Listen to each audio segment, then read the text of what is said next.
All right, so here what? Y'all know I went to Princeton, right? Or at least you ought to know if you've been watching my videos. Anyways, every year we have this tradition that we call reunions. It's exactly what it sounds like every single year.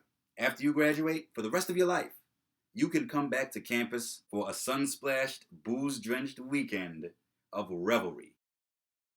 You can reconnect with old classmates and acquaintances and friends. You can visit your old eating clubs, as we called the clubs where we spent most of our social lives on campus. You can attend guest speeches and panel discussions involving current professors and alumni, as well as other guest appearances, and just generally relive your college glory days.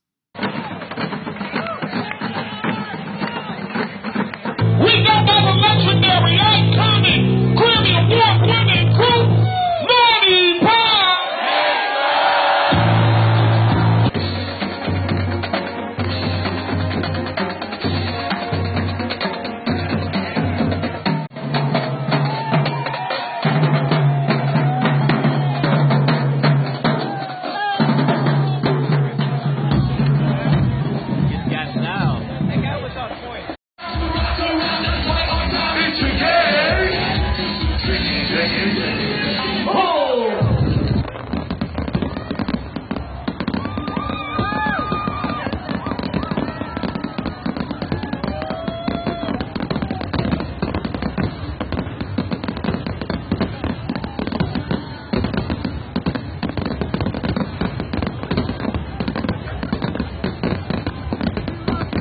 So, of course, me being the kind of person I am, I've taken every opportunity, and I do mean every single opportunity, to enjoy this weekend of revelry.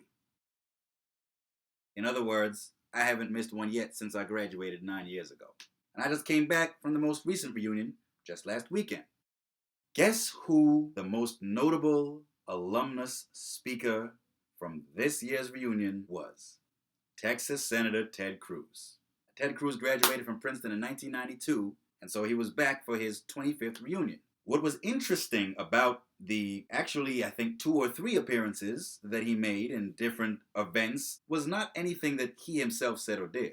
What was really remarkable about it was the response to it from everyone who tuned in. There were no protests. There were no disruptions. There was no call for Cruz not to be allowed to speak on campus at all. No one shouted him down. No one stood up and turned their backs to him or chanted any slogans or anything of that nature. But you know what people did do?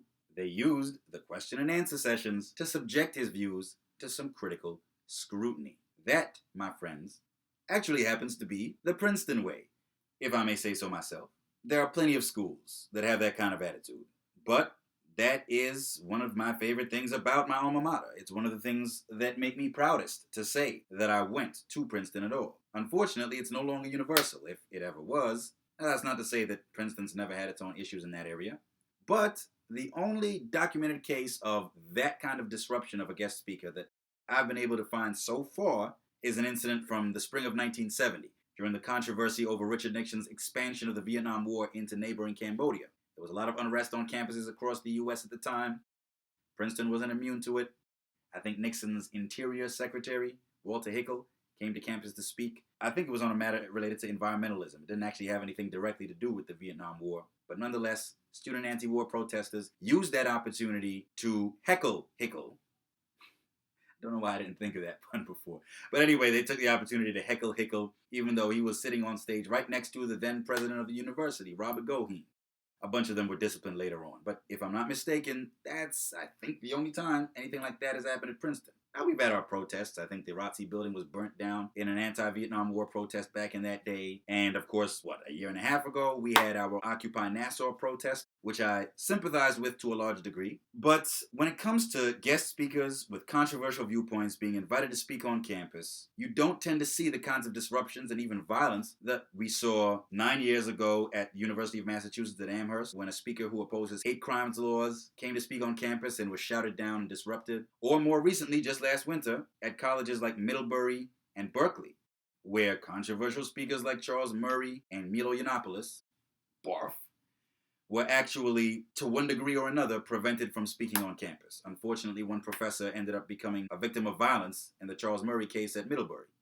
My stomach is turned every time I hear of those kinds of incidents. But, frankly, what I saw last weekend at Princeton, on the, again, 2 or 3 occasions when Ted Cruz spoke, gave me hope. It reminded me that actually there are a lot of folks out there in higher education with very left of center political views who still get it. They still recognize that the right way to confront viewpoints that we disagree with is to prove them wrong. And they recognize that you can't do that by simply shouting down the speaker, by bullying the speaker, disrupting the speaker with chants or noisy chair turnings or what have you, by just basically disrupting and derailing the whole performance. Derailment is not rebuttal. Protest can be rebuttal depending on how it's carried out. Personally, I think the best way to protest in those situations is to prove that the speaker's views are so wrong. You don't do that by shouting him down, by chanting canned slogans. You can do it by using the Q&A session to ask challenging, pointed, critical questions that expose the speaker's inadequacies. And to one degree or another, that was done at these events in which Ted Cruz participated, 2 of which I was able to attend. I remember after that incident I just mentioned at UMass Amherst, I actually penned a blog post entitled Ain't No Love in the Heart of the Campus, in which I actually shouted out Princeton for being the kind of campus where that measured response to a controversial guest speaker appearance is actually the norm. It's par for the course. I've witnessed this myself even when I was a student. 10 years ago, Charmaine Yost of the Family Research Council, a very socially conservative organization, appeared on campus to argue that abortion harms women. Was she run off campus? Was she disrupted? Was she shouted down? Was she cut off? No, but she was challenged. After she gave her presentation in which she expressed her views, students and professors and visitors, if I'm not mistaken, from the general public, challenged her viewpoints, and I would say did a pretty good job of it, in the Q&A session. I think the first questioner was an acquaintance of mine. I'm not going to mention her name, but she was the head of Princeton's student pro-abortion rights activist group at the time, Princeton Pro-Choice Vox. And she did a very good job of exposing the inadequacies and flaws in Charmaine Yost's viewpoints on abortion through her questioning. And she wasn't the only one either. That, ladies and gentlemen, is how you do it. And God knows, I'm not trying to suggest that Princetonians are any better than anyone else. I'm not even trying to suggest that we're smarter than anyone else. A lot of the smartest folks I have met either didn't go to elite schools or sometimes didn't go to college at all. So I'm not trying to suggest that we Princetonians are better.